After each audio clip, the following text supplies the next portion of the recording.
दोस्तों इस वीडियो में हम बात करेंगे कैंडलस्टिक की विक्स के बारे में कि कैंडलस्टिक की विक्स को देखकर हम कैसे अंदाज़ा लगा सकते हैं कि आगे क्या हो सकता है। यहाँ पर दोस्तों निफ्टी 50 लाइव है और ये निफ्टी 50 का 5 मिनट का चार्ट है। यहाँ देखिए निफ्टी में एक पैटर्न बनी है जो कि है डिसेंडिंग ट्राइंगल पैटर्न और उसका ब्रेकडाउन नीचे हो चुका है। इस कैंडल के साथ इसका ब्रेकडाउन हो चुका। यहाँ पर इसने सपोर्ट लिया और फिर से अपने इस लेवल को टेस्ट किया, यानी कि यहाँ पर इसने रिटेस्ट किया।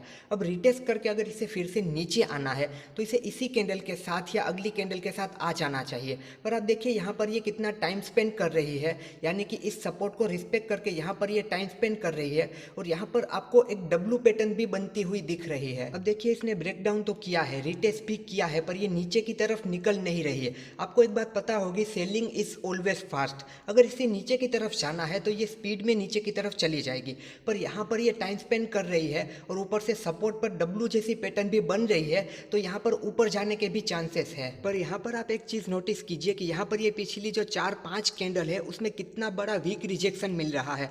अब देखिए ये 4-5 जो कैंडल है यहाँ पर बायर्स प्राइस को ऊपर ले जा रहे हैं, पर सेलर्स उसे नीचे की तरफ लाके क्लोज कर रहे हैं। यहाँ पर अगर एक ऐसी कैंडल होती, सिर्फ एक कैंडल होती जिसमें वीक रिजेक्शन होता, तो उसे हम कंसिडर नहीं करते कि एक कैंडल के भरोसे चलो हमने मान लिया कि वहां पर सेलर्स एक्टिवेट है। पर जब आपको ऐसा कैंडल का ग्रुप मिलता है, मतलब कि 5-6 कैंडल आपको ऐसी मिल जाती है और हर कैंडल में इस तरह वीक रिजेक्शन देखने को मिल रहा है, तो आप समझ लीजिए कि बायर्स यहाँ पर एक्टिव है, पर सेलर्स वहाँ से उसे नीचे की तरफ लाना चाहते हैं।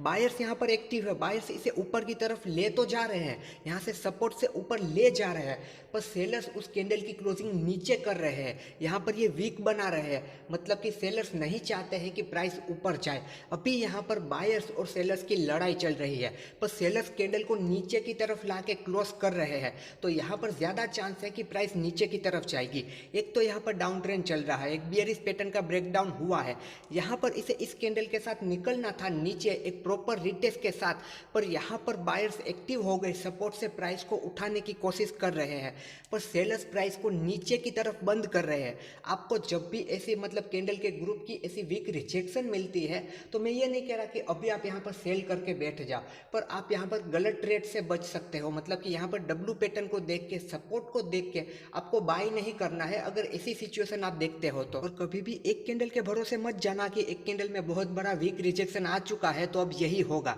आपको कैंडल के ग्रुप को देखना है। अब इस चार्ट को बनने देते हैं और आगे देखते हैं कि क्या हुआ। देखिए यहाँ पर प्राइस नीचे की तरफ आ गए। अब यहाँ पर प्राइस नीचे आई है उसमें कोई बड़ी बात नहीं है, क्योंकि यहाँ पर बियरिश पैटर्न बनी थी, यहाँ पर डाउन ट्रेंड चल रहा था, तो मैक्सिमम चांस थे कि प्राइस नीचे ही आती। पर यहाँ पर इसने सपोर्ट लिया था, इसने डब्लू जैसी पैटर्न बनाई थी, तो काफ़ी सारे लोग वहीं से मतलब बाइंग करने लगते कॉल कि यहाँ पर सपोर्ट से अब ऊपर चला जाएगा। अब यहाँ पर डब्लू पैटर्न बन रही है, तो इसीलिए आपको ऐसी सारी सिचुएशन में कुछ चीज़ों को देखना ज़रूरी है। और ऐसा ही सेम आप नीचे की तरफ भी देख सकते हैं। मतलब कि प्राइस अगर नीचे आ रही है और नीचे से फिर से बायर्स उस कैंडल को ऊपर की तरफ क्लोज कर देते हैं, मतलब कि कैंडल्स नीचे तो आ रही है पर वहाँ पर नीचे से वीक रिजेक्शन मिलता है और उसकी बॉडी ऊपर की तरफ क्लोज होती है, तो वहाँ पर भी आपको अब यहाँ पर ये भी नहीं कि तुरंत वहाँ पर आप बाई ही कर लो या सेल ही कर लो।